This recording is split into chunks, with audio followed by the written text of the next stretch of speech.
உங்களோட drawing skill பேசிக் லெவல்லேருந்து advance லெவலுக்கு improve ஆகணுமா? ஸோ நான் சொல்லக்கூடிய ஒரு 7 பாயிண்ட்ஸை நீங்கள் தெரிஞ்சுக்கிட்டீங்க அப்படின்னா உங்களோட டிராயிங்கில் இம்ப்ரூவ்மெண்ட் தெரியும். ஸோ வீடியோக்குள்ள போகிறதுக்கு முன்னாடி இந்த ஹைப்னு ஒரு ஆப்ஷன் இருக்குல்ல, அதையும் கிளிக் பண்ணி விட்டுருங்க. சப்ஸ்கிரைப் பண்ணாதவங்க மறக்காமல் சப்ஸ்கிரைப் பண்ணி வச்சுக்கோங்க.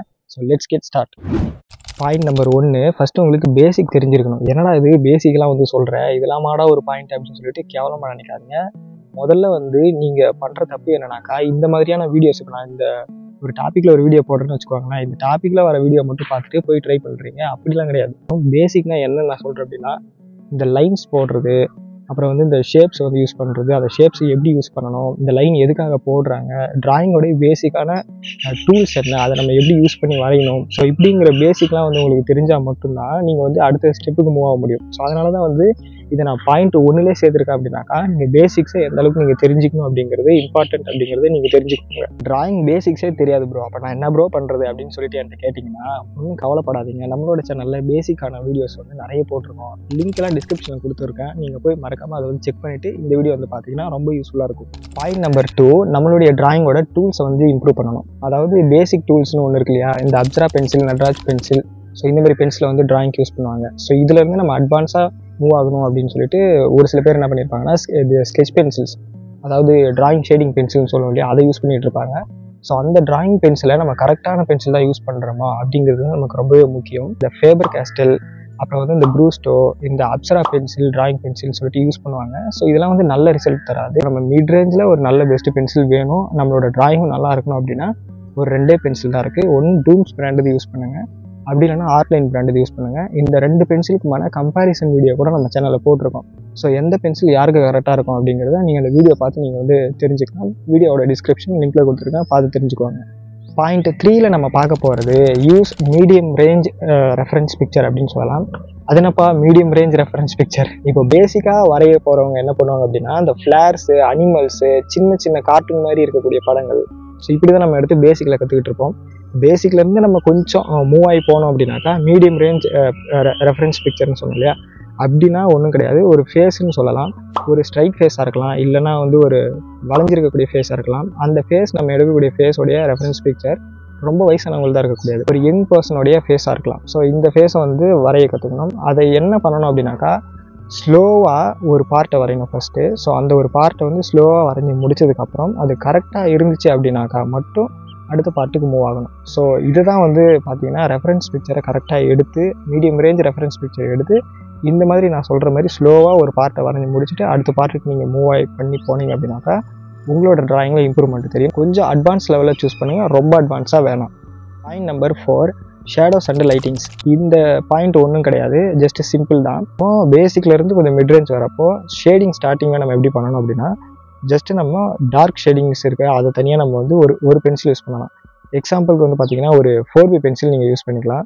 அந்த 4B பென்சிலை ஃபேஸ் ஷேடிங் யூஸ் பண்ணுறப்போ அந்த டார்க் பென்சில், அதாவது டார்க்காக இருக்கக்கூடிய ஷேடோஸ் மட்டும் நம்ம டார்க் பென்சில் யூஸ் பண்ணிக்கலாம். லைட்டிங் எங்கே இருக்கோ அந்த இடத்த பார்த்துட்டு லைட்டிங் விட்டுறலாம். ஃபஸ்ட்டு இந்த இடத்துல நம்ம உங்களுக்கு நல்லா புரியும் நினைக்கிறேன். லைட்டிங் இருக்கிற இடத்துல நம்ம லைட்டிங் விடுறோம் அப்படிங்கிறது நமக்கு தெரியும், ஷேடோஸ் இருக்கிற இடத்துல நம்ம ஷேடிங் பண்ணுறோம் அப்படிங்கிறது நமக்கு தெரியும். ஸோ இது 2த்தை ஃபஸ்ட்டு நம்ம வந்து ஒழுங்காக ப்ராக்டிஸ் பண்ணாலே ப்ராக்டிஸ் பண்ண நமக்கே தெரிஞ்சிடும். இந்த இடத்துல மீடியமான ஷேடோஸ் வந்து இந்த இடத்துல இருக்குது, நம்ம இங்கே மீடியமான ஷேடோஸ் வந்து கொடுக்கணும். ஸோ இந்த ஃபேஸ் கிட்ட இந்த இடத்துல கொஞ்சம் லைட்டாக இருக்குது ஷேடோஸ், ஸோ அந்த இடத்துல நம்ம லைட்டாக கொடுக்கணும். ஸோ இது வந்து நம்ம ப்ராக்டிஸ் பண்ண வந்து நமக்கு தெரிஞ்சு போயிடும். அதே மாதிரி இப்போ நம்ம வந்து ஷேடிங் பண்ணி முடிச்சிட்டோம், ஓகேவா? நிறைய பேர் வந்து இன்னும் அந்த விரல் வச்சு வந்து பிளெண்ட் பண்ணுறது, அப்புறம் இல்லைனாக்கா அந்த பழைய துணி எடுத்து பிளெண்ட் பண்ணுறது, ஸோ அப்படிலாம் இருப்பாங்க. உங்களுடைய டிராயிங் பேசிக்லேருந்து அட்வான்ஸ் போகணும் அப்படின்னா என்ன பண்ணணும், ப்ரஷ் யூஸ் பண்ணுங்கள். ப்ரஷ்ஷு வந்து பார்த்தீங்கன்னா உங்களோட டிராயிங்கோடைய பிளெண்டிங்கை வேறு லெவலில் கொண்டு போகும். நீங்கள் வந்து ஷேட் பண்ணிட்டீங்க அப்படின்னா பிளெண்டிங் ப்ரஷ், மேக்கப் ப்ரஷ் வந்து ரொம்பவே சீப்பாகவே நமக்கு வந்து கிடைக்குது. அதுவும் மீஷோலாம் பார்த்தீங்கன்னா ரொம்ப ஈஸியாக கிடைக்குது, 100 ரூபா 70 ரூபாய்க்கு கூட கிடைக்குது. ஸோ ப்ரஷ்ஷெல்லாம் சொல்கிறேன், அந்த மாதிரி ப்ரஷ்ஷை வாங்கி உங்களுடைய பிளெண்டிங்க்கு நீங்கள் யூஸ் பண்ணிங்கன்னா உங்களுடைய டிராயிங் ஸ்மூத்னஸ் அது வந்து ரொம்பவே இம்ப்ரூவ் ஆகும். உங்களோட டிராயிங்கும் வந்து பார்க்குறதுக்கு நல்லா இம்ப்ரூவ் ஆன மாதிரி இருக்கும். Point number 5, point out the size, ஓகேங்களா? இது என்ன அப்படின்னாக்கா ஒன்றுமே கிடையாது, சிம்பிள் தான். நம்ம பசங்க வந்து டிராயிங் பண்ணி முடிச்சிருப்பாங்க. டிராயிங் பண்ணி முடிச்சுட்டு நம்ம பசங்க என்ன பண்ணுவாங்க, ஓகே முடிஞ்சு போச்சு அப்படின்னு சொல்லிட்டு க்ளோஸ் பண்ணி வச்சுட்டு கிளம்பி போயிட்டே இருப்பாங்க. ஸோ அப்படி கிடையாது. வரைஞ்சி முடிச்சதுக்கப்புறம் உங்களுடைய ரெஃபரன்ஸ் பிக்சரும் உங்களோட டிராயிங்கும் கம்பேர் பண்ணுங்கள். கம்பேர் பண்ணி பார்த்தீங்கன்னா தெரியும், ஏதாவது ஒரு சில பார்ட் வந்து நீங்கள் சின்னதாக வரைஞ்சிருப்பீங்க, இல்லைனா பெருசாக வரைஞ்சிருப்பீங்க. ஸோ அதனால வந்து அந்த கேரக்டரோடைய ஃபேஸ் வந்து மாறி போயிருக்கும். ஒரு ஃபேஸ் வரைய போகிறீங்க அப்படின்னாக்கா எப்படியும் நீங்கள் 2 கண் வரைஞ்சதாவீங்க, ஒரு மூக்கு வரைஞ்சதாவீங்க, வாய் வரைஞ்சதாவீங்க. ஸோ இதை நீங்கள் தொடர்ந்து வரைய என்ன ஆகும் அப்படின்னாக்கா, நம்ம வந்து ஒரு கண் வரைஞ்சிருக்கோம், இன்னொரு கண் வரைஞ்சிருக்கோம். ஃபஸ்ட் டைம் வரைகிறப்போ நம்ம இவ்வளோ இடம் விட்டு வரைஞ்சதுனால தப்பாயிடுச்சு.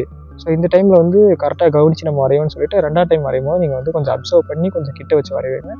2வது டைம் வரையும் போது கொஞ்சம் இம்ப்ரூவ்மெண்ட் உங்களுக்கு தெரியும். ஸோ இதே மாதிரி நீங்கள் ப்ராக்டிஸ் பண்ணிகிட்டே இருந்தீங்க அப்படின்னாக்கா நாளாக உங்களுக்கு எந்த அளவுக்கு கண்ணோட சைஸ் இந்த மாதிரி வரைஞ்சா கரெக்டாக இருக்கும் அப்படின்ட்டு உங்களுக்கு ஒரு ஐடியா வந்துடும். ஸோ இதனாலே உங்களுக்கு வந்து உங்களோட ட்ராயிங்கும் இம்ப்ரூவ்மெண்ட் ஆகும். ஸோ இப்படி தான் வந்து நான் வரைஞ்சி ப்ராக்டிஸ் பண்ணேன். ஸோ அதனால தான் வந்து நான் சொல்கிறேன். ஓகேங்களா? பாயிண்ட் நம்பர் 6 என்ன அப்படின்னாக்கா, லேர்ன் ஃப்ரம் யூடியூப். நான் எதுக்கு யூடியூப் சொல்கிறேன் அப்படின்னாக்கா, ஏன் ப்ரோ நம்ம வெளியில் எங்கேயாவது ட்ராயிங் கோர்ஸ்லாம் சேரக்கூடாதா அப்படின்னு சொல்லிட்டு கேட்டிங்கன்னா, வெளியில் வந்து சேரலாம். ஆக்சுவலாக நீங்கள் வந்து ப்ராக்டிக்கலாக யோசிச்சு பாருங்கள். வெளியில் ஒருத்தர்கிட்ட நீங்கள் ட்ராயிங் வந்து சேர்றீங்க அப்படின்னாக்கா, கோச்சிங் சேர்றீங்க அப்படின்னாக்கா, உங்களை மாதிரி அங்கே வந்து நிறைய பேர் ஸ்டூடெண்ட் இருப்பாங்க. ஒவ்வொருத்தருக்கும் அவரால் தனியாக சொல்லி கொடுத்துட்டு இருக்க முடியாது. எல்லாருக்கும் பொதுவாக தான் அவர் சொல்லித்தர போகிறாரு. அதில் வந்து நமக்கு வந்து ஒரு சில டவுட்ஸ்லாம் இருக்கும். நம்மளால் ஒரு சில பேர்கிட்ட கேட்க முடியும், ஒரு சில பேர்கிட்ட கேட்க முடியாது. அப்படியே நம்ம கேட்டாலும் அவங்க வந்து நிறைய பேருக்கு சொல்லிக் கொடுக்கணும் அப்படிங்கிற ஒரு எண்ணத்தில் நமக்கு சொல்லாமலும் போகலாம். இல்லைனாக்கா அதுக்கான டைம் அவங்களுக்கு கிடைக்காம போகும். ஸோ இதனால் வந்து நீங்கள் ஒருத்தர்கிட்ட போயிட்டு கற்றுக்க கூடாதுன்னு நான் சொல்லலை. ஒரு சில நல்ல டீச்சர்ஸ்லாம் இருக்காங்க ட்ராயிங் சொல்லி கொடுக்குறதுக்கு. அவங்கள மாதிரி ஆள் வந்து கிடைக்கிறது ரேரு. ஸோ அப்படி இருந்தால் நீங்கள் போயிட்டு கண்டிப்பாக கோச்சிங் வந்து சேர்ந்துக்கலாம். நிறைய பேர் இருக்கும்போது அந்த கூட்டத்தில் போயிட்டு நீங்கள் சேர்றது ரொம்ப கஷ்டம். யூடியூப்பில் எப்படி கற்றுக்கிறது அப்படின்ட்டு நான் சொல்கிறேன். ஜஸ்ட் நீங்கள் வந்து யூடியூப்பில் எந்த சேனல் வேணால் எடுத்துக்கோங்க, ட்ராயிங் சேனல் சொல்கிறேன். ஸோ அந்த சேனலில் அவங்களோட ட்ராயிங்கோடைய லெவல் பாருங்கள். ஸோ அந்த ட்ராயிங் வந்து எந்த அளவுக்கு கரெக்டாக இருக்குது, பர்ஃபெக்டாக இருக்குது அப்படிங்கிறது உங்களுக்கே தெரியும். ஸோ அந்த மாதிரியான ஒரு சேனலை எடுத்துக்கிட்டு அந்த சேனலில் பேசிக்ஸ்லேருந்து அட்வான்ஸ் வரைக்கும் ட்ராயிங் போட்டிருக்காங்களா. இப்போது ஃபார் எக்ஸாம்பிள் பென்சில் ட்ராயிங் எடுத்துக்கிட்டிங்க அப்படின்னாக்கா, பென்சில் ட்ராயிங் வந்து பேசிக் நம்ம வரையும் போது என்னென்ன பண்ணணும், பேசிக்லேருந்து அட்வான்ஸ் லெவல் போகிறப்போ நம்ம இந்த கண் வரையணுமா, மூக்கு வரையணுமா, ஸோ இதுக்கெல்லாம் தனித்தனியாக வீடியோ வந்து போட்டிருக்காங்களா, தெளிவாக போட்டிருக்காங்களா, கரெக்டாக இருக்கா அப்படிங்கிறதெல்லாம் நல்லா பார்த்துட்டு அந்த மாதிரி ஒரு சேனலை வந்து சூஸ் பண்ணி வச்சுக்கிட்டு சப்ஸ்கிரைப் பண்ணிவிட்டு நீங்கள் வந்து ப்ராக்டிஸ் பண்ணலாம்.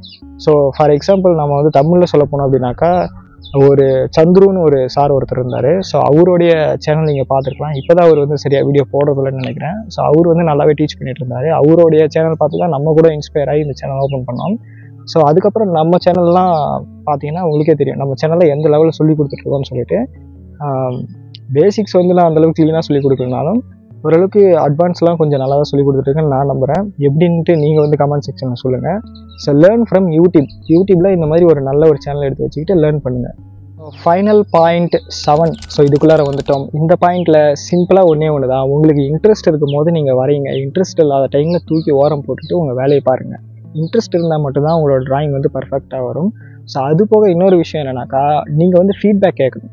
உங்களோட ட்ராயிங் வந்து எடுத்துகிட்டு போயிட்டு மற்றவங்ககிட்ட காமிச்சு உங்களோட ரெஃபரன்ஸ் பிக்சரையும் காமிச்சு இது எப்படி இருக்குது, கரெக்டாக இருக்கா இல்லையா, எங்கே மிஸ் ஆகுது அப்படின்னு சொல்லிட்டு ஒரு வியூவராக அவங்கக்கிட்ட கொடுத்தீங்கன்னா அவங்க வந்து உங்களுக்கு சொல்லுவாங்க இது கரெக்டாக இருக்குது, தப்பாக இருக்குதுன்னு சொல்லிட்டு.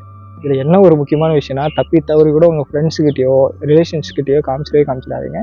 சாமியாக உங்களை வச்சு கலாய்க்க தான் செய்வாங்க.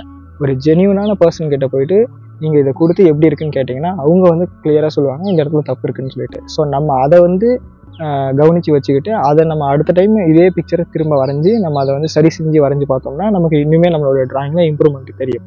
ஸோ ஓகே ஃப்ரெண்ட்ஸ், இந்த வீடியோ மூலமா வந்து ஒரு 7 பாயிண்ட்ஸ் வந்து நான் சொல்லியிருப்பேன்னு நினைக்கிறேன். ஸோ இந்த பாயிண்ட்ஸில் ஏதாவது ஒரு பாயிண்ட்டாவது உங்களுக்கு யூஸ்ஃபுல்லாக இருக்கும்னு நான் நினைக்கிறேன். யூஸ்ஃபுல்லாக இருந்துச்சுன்னா கமெண்ட் செக்ஷனில் சொல்லுங்கள். ஸோ இதே மாதிரி அட்வான்ஸ் லெவலுக்கு என்னென்ன ஏதாவது டிப்ஸ் வேணும்னா அப்படின்னு நீங்கள் கேட்கலாம். பேசிக் லெவலில் கூட உங்களுக்கு ஏதாவது டிப்ஸ் வேணும்னா கூட நீங்கள் கேட்கலாம். நான் போடுறதுக்கு ரெடியாக இருக்கேன். வீடியோ பிடிச்சிருந்துச்சுன்னா ஒரு லைக் ஒன்று பண்ணிக்கோங்க. மறக்காமல் அந்த ஹைப்புங்கிற ஆப்ஷன்லாம் ஆன் பண்ணி வச்சுக்கோங்க. சப்ஸ்கிரைப் பண்ணி வச்சுக்கோங்க. இந்த மாதிரியான ஈஸியான ட்ராயிங்லாம் நம்மளோட சேனல் மட்டும் தான் தமிழில் இப்போதைக்கு ரெகுலராக போட்டுட்ருக்கோம். அடுத்த ஒரு வீடியோவில் மீட் பண்ணுவோம். பாய்.